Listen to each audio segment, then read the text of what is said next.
95% শেষ, 5% মতো বাকি আছে। আমরা তো অনেক জায়গায় শ্যুট করছি। আমরা সিলেট শ্যুট করছি, সুনামগঞ্জ শ্যুট করছি, ঢাকায় শ্যুট করছি, 300 ফিট শ্যুট করছি, গাজীপুরে শ্যুট করছি, মালয়েশিয়া শ্যুট করব। এই তো ফান, ইমোশন। যখন ফান তখন ভরপুর ফান, যখন ইমোশনাল জার্নি তখন ঠিকঠাক ইমোশন। বিদায় তো আমাদের জীবনের একটা গল্প, তো জীবনের গল্প তো সবাই শুনতে চায়, সবাই দেখতে চায়। তো এর জন্যই ইন্টারেস্টিং একটা গল্প, জীবন থেকে নেওয়া, মানুষের দৈনন্দিন জীবনে যা হয়, আমাদের আশেপাশে যা হচ্ছে। সো এটা ভাল লাগছে আমার কাছে। খুব একটা ডিফারেন্ট টাইপের একটা গল্প নিয়ে কাজ করবো ভাবলাম। তো অনেক তো মারামারি কাটাকাটি করলাম, একটু চোখের শান্তি যদি এবার দিতে পারি, এর জন্য।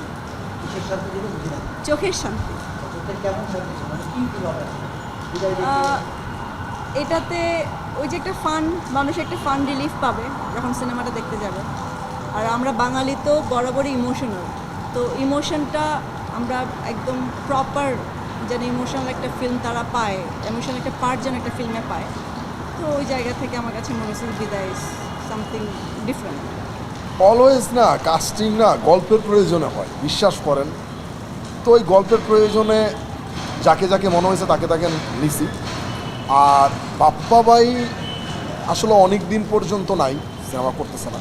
আমার তো আসলে লেজেন্ড, আমার ক্যারেক্টারটার সাথে একদম মিলে গেছে যে এটা বাপ্পা ভাইয়ের সাথে যায়।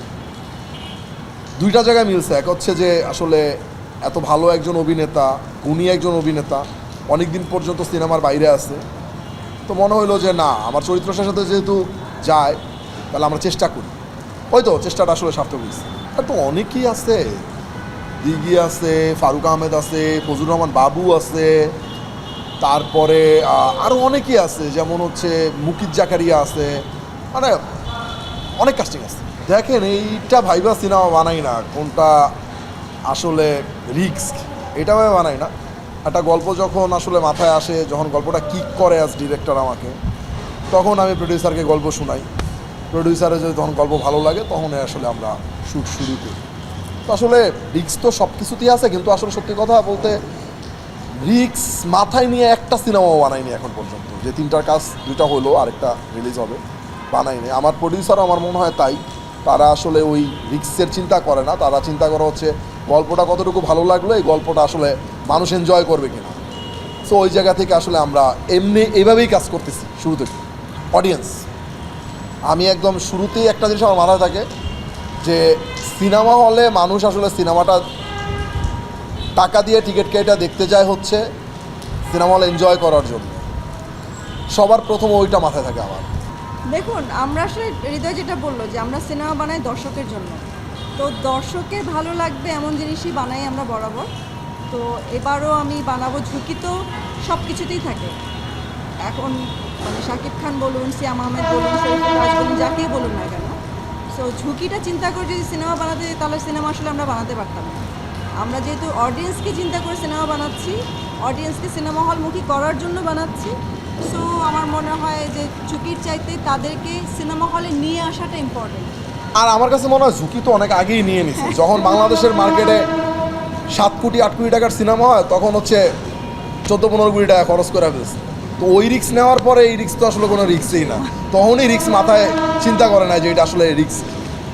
ওই তো আসলে দর্শক দেখবে, ভালোবাসাটা পাওয়া যাবে, দ্যাটস ইট।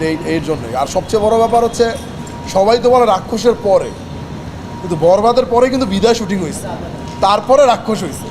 তো আমরা তো আসলে মানে বরবাদ বানানোর পরে বিদায় বানায় ফেলছি, আমরা রাক্ষসের শুটিংয়ের আগে বিদায় শুট করে ফেলছি। তারা রিয়েল এনার্জিকে বিশ্বাস করেন, রিয়েল এনার্জি প্রোডাকশন হাউসকে বিশ্বাস করেন, আমাকে বিশ্বাস করেন, আমাদেরকে ভালোবাসেন প্রোডাকশন হাউস আর ডিরেক্টর। আমাদের প্রতি যাদের ভরসা আছে, আস্থা আছে, আপনারা সবাই সিনেমা হলে যাবেন, সিনেমাটা দেখবেন এবং বিশ্বাস করেন আপনারা সিনেমাটা হাসতে হাসতে শুরু করবেন, একটা পয়েন্টে কাঁদতে কাঁদতে বের হইবেন। মানে বোর হওয়ার কোনো জায়গা নাই ইনশাল্লাহ, আশা করি।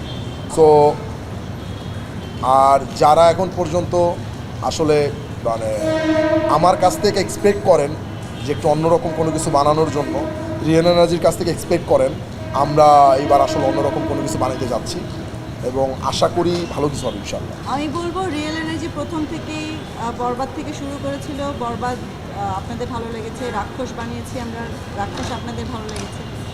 ইনশাআল্লাহ বিদায় আপনাদের ভালো লাগবে, কারণ আপনাদের পছন্দ, আপনাদের গল্প, আপনাদের জীবন নিয়ে আসছে, আমাদের জীবন নিয়ে আসছে। সো বিদায় আপনাদের ভালো লাগবে ইনশাআল্লাহ আশা করি, এবং আমাদের সাথে থাকবেন। বিদায় দেখবেন, বিদায়ের সাথে আর যে সিনেমা আসবে সেগুলোও দেখবেন। আপনাদের জন্য একটা নতুন কাজের গল্প নিয়ে আসছি, অপেক্ষা করবেন এই কোরবানিতে। বাপ্পা ভাইয়ের আমি যত সিনেমা দেখছি এর মাঝখান থেকে এর মধ্যে ভিন্নতা আছে ভাই, ভালো ভিন্নতা আছে। আসলে ছোটোবেলা থেকে ওনাদের সিনেমা দেখছি, তো ওনাদের সাথে কাজ করতে পারাটা প্রথম কথা হচ্ছে আমার ভাগ্য, আলহামদুলিল্লাহ। আর এটা তো আসলে খুব ভালো লাগার একটা বিষয় যে বাপ্পারাজের মতো একজন হিরোর সাথে আসলে কাজ করতেছে, এটা অন্যরকম একটা ভালো লাগার ফিলিংস। এটা আসলে প্রকাশ কীভাবে করবো বুঝতেছি না, কিন্তু অনেক ভালো লাগার একটা জায়গা। পুরা ক্রেডিটটা হচ্ছে আমাদের এখনকার সময়ের ফিল্ম মেকারদের, আমাদের এখনকার সময়ের প্রডিউসারদের, আমাদের আর্টিস্টদের, আমাদের টেকনিশিয়ানদের। একটা সময় যারা আসলে বাংলা সিনেমাকে নাক ছিটকাইতো, আজকে তারা হচ্ছে বাংলা সিনেমার দেখার জন্য 4-5 দিন আগে থেকে টিকিট নিয়ে রাখে। এবং আপনি যে ইউনিভার্সিটিগুলোর নাম বললেন, Jahangirnagar university, north south university, BRAC university, তো এই ইউনিভার্সিটির যে নামগুলো বললেন, এই সমস্ত জায়গায় যে বিলেত রাজা চলতেছে, মানুষ একটা উৎসবে বিলেত রাজার মতো গান চালাচ্ছে, অ্যাজ নির্মাতা সত্যি আমার কাছে অনেক বড় একটা পাওয়া, মানে অনেক বড় একটা পাওয়া যে বাংলা সিনেমার গান দিয়ে আসলে ওনারা মানে একটা উৎসব করতেছে। সো এটা যদি আমার সিনেমার গান না হয়ে যদি অন্য কোনো সিনেমার গান হয়তো হয়েছে, যেমন প্রিন্সের জ্বালা জ্বালা জ্বালা জ্বালা গানটাও মনে হয়েছে, আমি দেখলাম, তো এটা মানে ভালো লাগছে, খুবই ভালো লাগার একটা জায়গা তৈরি হয়েছে। এখন কিছু মানে অন্য টাইপের ওই গুণে ধরা কিছু ইয়ে আছে, এদের একটু ঠিক হইলে মনে হয় আরেকটু আগে যাবে আর কি, যে এলোমেলো কথাবার্তা না বইলা বাংলা ফিল্মের ব্যাপারে একটু সুস্থ ধারার যদি কথাবার্তা বলে তাহলে মনে হয় আরেকটু আগে যাবে। যেহেতু মানে এক সময় নাক ছিটকানো একটা জায়গায় ছিল, ওইখান থেকে এখন সবাই মিলা হচ্ছে যে আমাদের সিনেমার গান নিয়ে হচ্ছে একটা উৎসবে সেলিব্রেট করতেছে। তো এখন বাকি যারা যারা একটু ধরেন খোঁচা দেয় বিভিন্ন জায়গা থেকে, তো তারা একটু খোঁচাখুচি বন্ধ করে দিয়ে মানে একটু পাশে থাকলে মনে হয় যে আরেকটু ভালো হবে। আর না থাকলেও কিছু করার নাই, বিকজ এইরকম লোক থাকবে, এরকম লোক না থাকলেও আবার সমস্যা, এরা আছে, এরা থাকবে, খোঁচাবে, কে কোত্থেকে কী বানাইলো, কেন বানাইলো, কোত্থেকে আসলো, অমুক কেন এমুক কেন।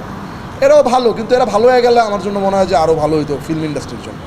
এইটা মানে আমার জন্য এবং আমাদের প্রোডাকশন হাউস, প্রডিউসার, আর্টিস্ট এবং আমার মনে হয় যে সারা বাংলাদেশের মানুষদের জন্য একটা প্রাউড ফিল করার একটা জায়গা, যে বাংলা সিনেমার একটা ডায়লগ নিয়ে সব জায়গায় সব মহলে আলোচনা হচ্ছে। এরকম একটা ডায়লগ কবে ভাইরাল হয়েছে সিনেমায় আমার আদৌ জানা নাই, আমার মনে পড়ে না যে স্পেসিফিক একটা ডায়লগ সারা 64 জেলায় চলতেছে এখন পর্যন্ত, আজকে ডেট পর্যন্ত।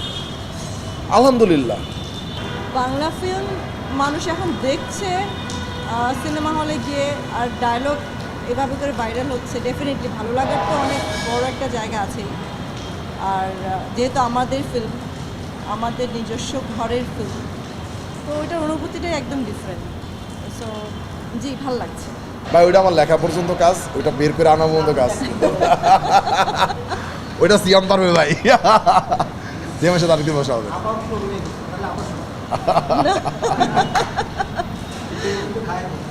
না, এটা ডিরেক্টরের ডিরেকশনে আর্টিস্ট বলে, সো এটা আর্টিস্টের কাজ, এটা আমার কাজ না। সিয়াম বলবে। Thank you thank you so much.